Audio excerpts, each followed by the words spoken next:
Hi there and welcome back to Blue Ocean English.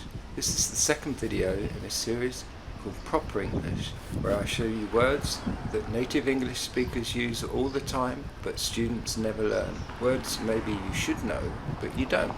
Another great one on this list is bike. I can't remember how many times I've heard students say bicycle, but I'm not sure how many times I've actually heard a native speaker say bicycle in my life.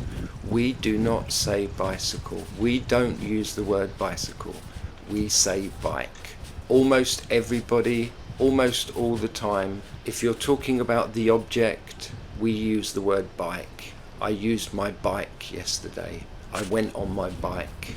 We use the word cycle as a way to mean the activity of going on a bicycle, going on a bike is cycling, you can say, but the object itself is not a bicycle for us. We say bike. And another one that's just exactly the same on this list, a word that we use all the time but students never use, is jumper. I hear so many students use the word sweater. In England, sweater is an old word. Maybe my grandmother would use the word sweater, but the word that we use is jumper. So you need a jumper. Today it's cold outside. Okay, so we don't use the word sweater. English people in England, we use the word jumper. Another really common word, I don't think so common in America, but certainly in England it's very common, is the word fortnight. Fortnight means 2 weeks. It's a 2-week period. So we often talk about holidays or things like this using this phrase. I'm going to Spain for a fortnight. I went for a fortnight to Egypt. Or we can talk about it as 2 weeks from now, in the future. In a fortnight, I'm going to Spain. That means 2 weeks from now, 2 weeks into the future, I'm going to Spain. So I don't know the origin of the word fortnight for the game, but this is what the word fortnight means to English people. The next word on our list is dozen. So dozen, it's a simple word, but it's very, very common. Dozen means 12 of something, so we use it for a dozen eggs, for example. So it's a different way of counting, not using 10, but we talk about half dozen is 6, or a dozen is 12. So often if we buy bread rolls or things like this, we buy half a dozen or a dozen bread rolls or cakes or something. The next nice phrase on this list is take turns. Take turns is what you do in a class where there's lots of students and the teacher is asking each person to answer. You are taking turns to answer. One person answers, then the next person, then the next person. That is taking turns. So it's alternating, changing from person to person, is taking turns. So if there are 3 students in the group and I'm the teacher and they take turns to speak, person 1 speaks for 1 minute, then person 2, then person 3. So I can say when you're learning to be a teacher, it's important to let each student take their turn, give them a chance to speak.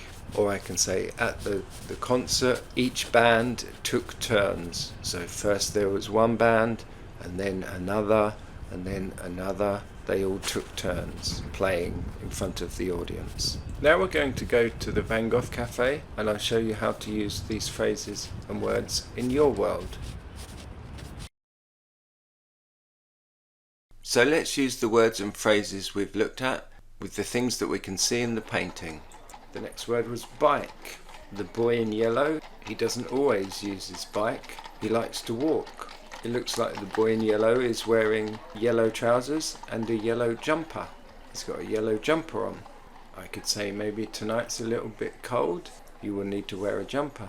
The next word is fortnight. So I could say the cafe was closed for a fortnight. They did repairs, so it was closed for 2 weeks. Or the woman in red, she has been in Paris for the last fortnight. So the last 2 weeks she's been in Paris. The next word is dozen.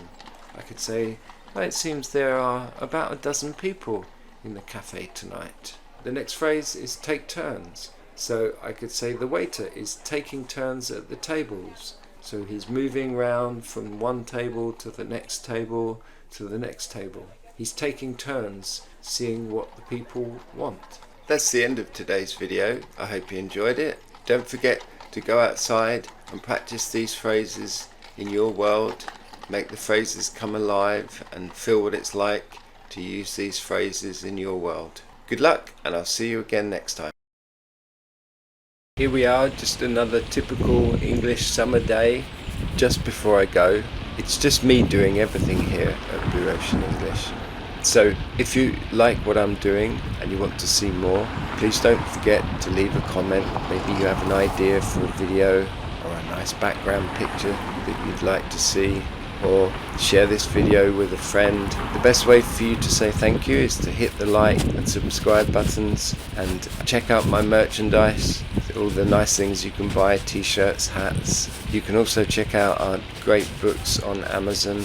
There's 3 phrasal verb books, An Ocean of English phrasal verbs, each book with 200 examples, a lovely picture, and 3 clear examples of how we use each phrase.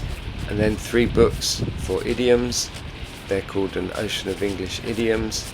Also 3 books with 600 idioms, 200 in each book, all with a picture and 3 clear examples of how we use each idiom. Thank you very much for watching, and wherever you are, try to feel English today.